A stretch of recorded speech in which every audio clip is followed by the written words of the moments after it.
Hi everyone, welcome to my first YouTube video. It's really exciting, and where we talk everything about motherhood to finances and everything in between.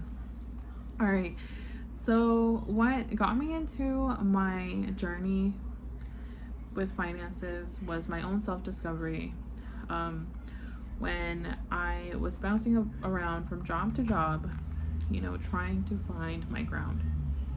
And what I mean by that is I was trying to find my purpose in these jobs where I felt like I just didn't feel like I fit in the puzzle. And it's been extremely hard for me working full time because I am the type of person that gets really burnt out really quickly. I get overwhelmed and stressed, and I just feel like I can't function when I'm in these environments for long and prolonged periods of time.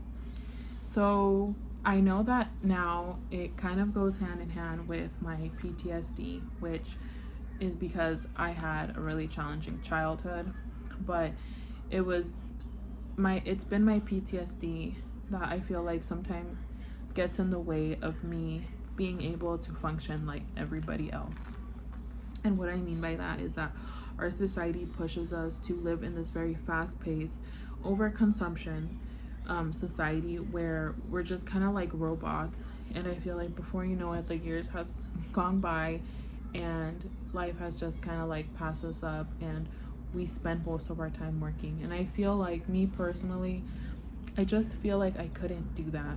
I feel like I've always felt very trapped, and that is what started my own personal journey with my finances, of wanting to break free, but then also spending more time doing the things that I love, which is with my creativity, with my family, having that quality time.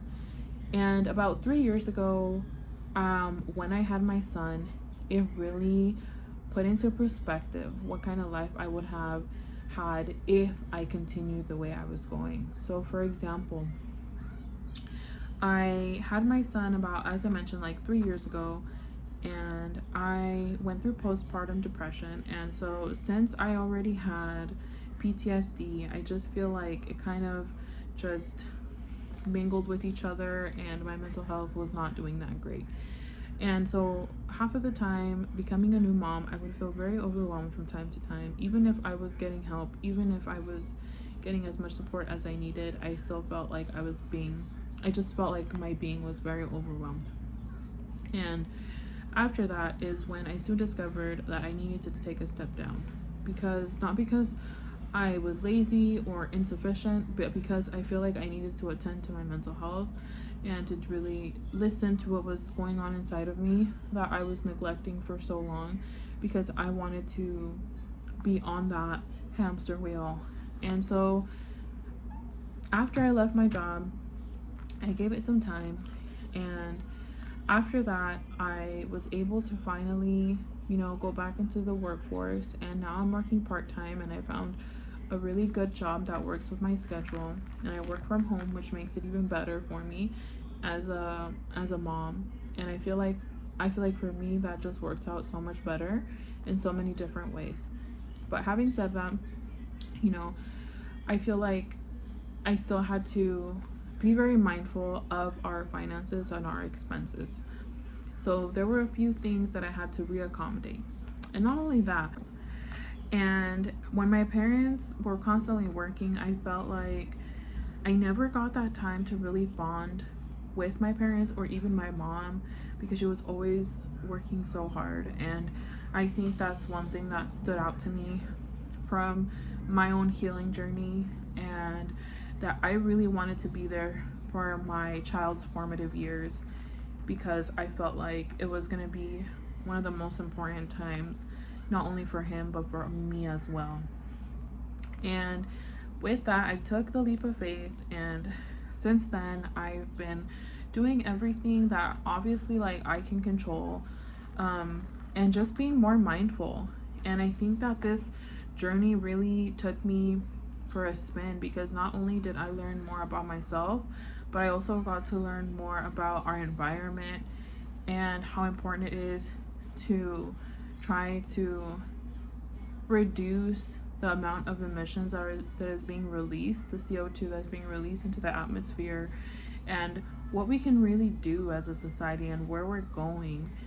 And I think it's been a very eye-opening experience so far. And so that's what motivated me to create a platform on YouTube. I've always wanted to do it, but I didn't know what. But now that I kind of got this inspiration, I decided why not. So the very first thing that I became a lot more mindful of was no longer purchasing books. I no longer purchase books. I make the best use out of my library card, and I personally really enjoy it because when you go to the library, not only do you get to go and to experience that, I get to experience that with my child, and he gets books for himself, I get books for me. You also have unlimited resources when it comes to the community that you're in. Sometimes they'll have free events that you can go to. Like, for example, me and my son just went to an event last week, and it was completely free. He got to see a performance, so we both got, well, my husband and I and my son, we got to see a performance. My son got a free book, and we got some free churros. So it was all of these really good experiences, and on a budget, and that's okay. Because remember, these resources are there for the community, so why not make the best of them? And also, you get access with a library card. You get access to Libby. Libby gives you a ton of books, of free books on Audible. If you have a Kindle, you can download books straight from there. And then you also get access to free magazines.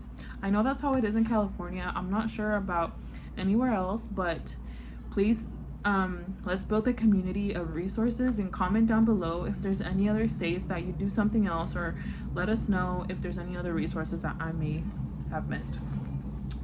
The second one is I no longer get my nails done. I just kind of let them be, and I feel like every single time I was getting my nails done, I would pay anywhere from $50 to $80, and I feel like since then it probably became more overpriced because I think it's been like 3 years since I got my nails done.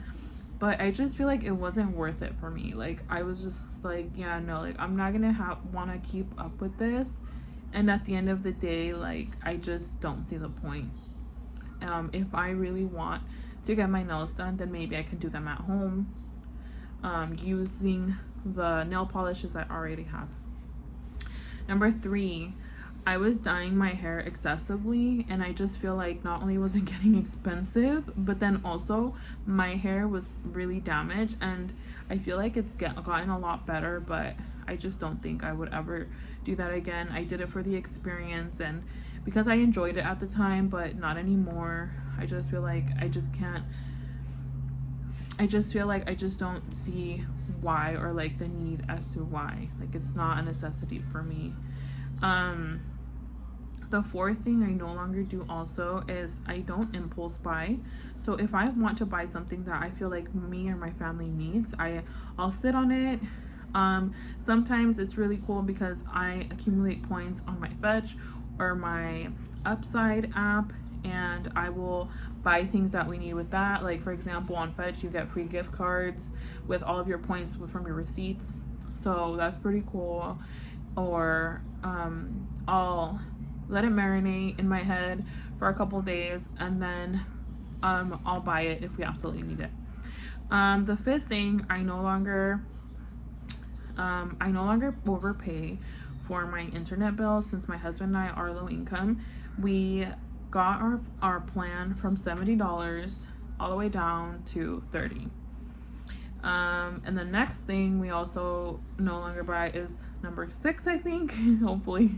Number 6 is I no longer overpay for my phone bill, so I actually just pay for what I use. So if you're planning on doing this, I recommend that you go through your data, like you actually see what you've used for the past few months, and if you've been pretty consistent with the same amount of data that has been that you use, then I would recommend either going with another provider that is going to cater to your needs. So for example, before I was paying $70 for my phone line. However, after I realized that I was only using 2 GB, because mind you, I'm at home for the most part. And when I do go out, I'm not on my phone too much. I don't use social media because I just personally feel like I just can't do it. I feel like my mental health feels like just plummets if I go on social media for too long. So I do that, and I feel like so far it's been working for us, you know. I pay for what I use, and then what I don't, it's okay, you know. And then you could always readjust. For my husband, though, on the other hand, since he does technically like use his phone a lot more than I do, we still got him a different phone plan with another provider. But the good thing about that is that he actually has a free subscription to a streaming service. So I feel like it makes it worth it, because it's like, if you're gonna pay for unlimited, why not get the best out of your money? So we did that. So that's been working for us. So those are some of the things that we no longer do. And then number 7 is we try to minimize the amount of times that we go out to eat. So we minimize our expenses by going out. Of course, like, we're all human. Like, sometimes we'll go out, but we try not to for the most part, because it is really pricey and expensive to go out to eat. So those are some of the things that I have done and my family has done. Go ahead and comment down below, because I want to see what are some of the things that you do. How do you use your resources to make the best with what you have?